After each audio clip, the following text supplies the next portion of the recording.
taho. Yeah. Yes. Cottage cheese. Cottage cheese. That is daw. That is that. How long does it take to cure it like this? 4 days. Yeah, 3 days. So you need to put butter before. Yeah, but then you can also do this. Like this. Faster. The smell is fine. This one I'm almost thinking. So maybe you can add the salt or more. Mas matapang pala siya, mas mabilis Medyo siguro. Opo. kulang yung... Mas matapang, mas maganda. Yes. So, gumamit ako ng medyo malalakas before. Mas mabilis siya. But when I noticed na hindi nga maganda yung vinegar, it's slow curding. Yes. So, you can leave Because it a while. it's not pure. Oo, para mag-separate talaga. Sorry. You have to wait for the solid part and the whey part or the liquid part to fully separate. That's the best. So, you don't want any unseparated para sulit. So, you get more quark out of it. Yeah. So, maybe we can stain that later, but we can stain it now. Excited. Let's go. Let's leave it there. For the dogs. No.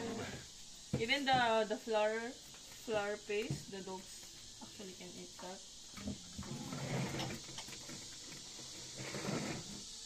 So ito, masaya to. Wait lang. Okay. Not that bad. It's like cheddar. Tak lang.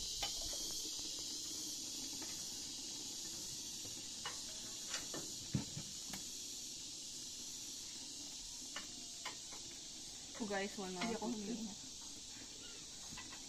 do the... You said you are wanting the quark, not the liquid, right? Yes. Okay. So we have to stain it sa cheese cloth yade. Cheese kasi siya eh. But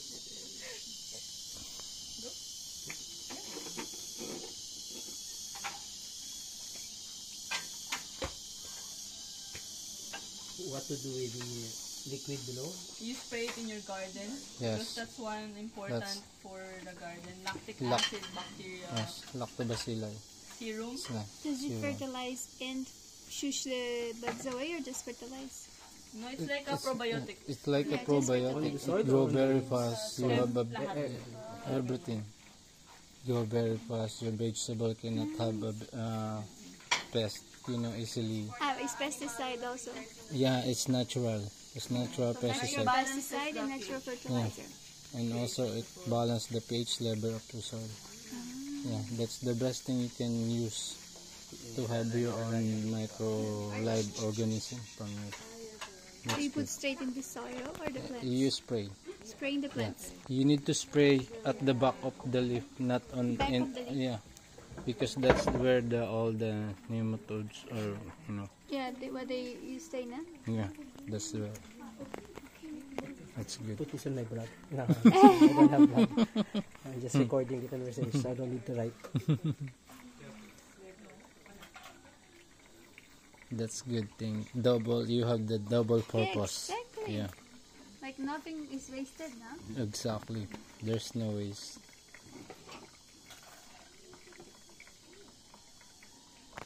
As long as there is liquid flowing, you don't stop, right? Yes. Okay. Yun yung water As niya. long as it's flowing, you don't stop. Is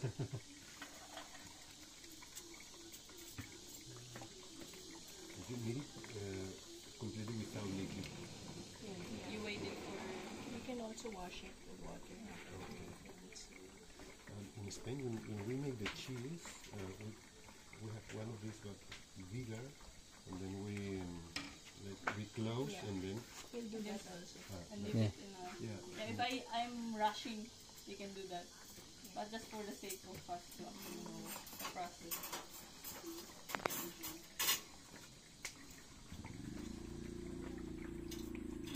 Nag-break na yung ice. So, Yan, mga there's also organic. a source of casein.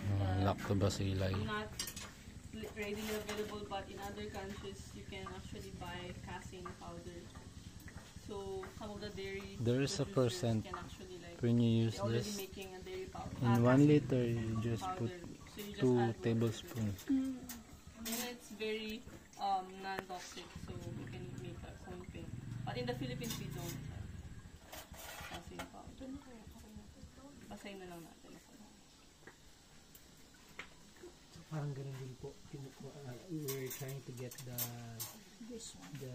Curd. learn Yung curd lang. Brazil, we eat it. Yes. The curd. This is cheese, no? Like we put sugar and then eat it. This,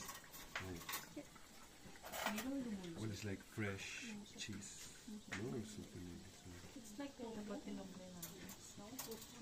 No, it's very different. It's tofu is made of soya.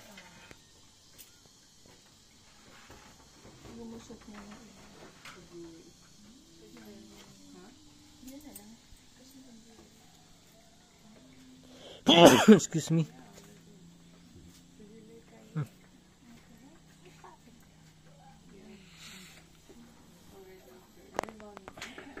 So, ayan mga ka-organic. Patapos na po kami mga ka-organic. Ito po. Hello brother Todd. We are almost done. And I'm gonna make my own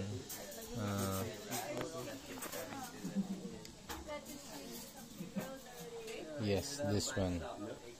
I'm gonna make this one in the house. Mga ka-organic. Yan po yung gagawin natin project sa bahay.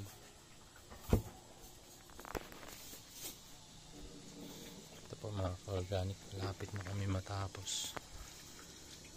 But yeah, nagamit namin yung manipis para it's faster. But Maraming salamat po mga ka-organic.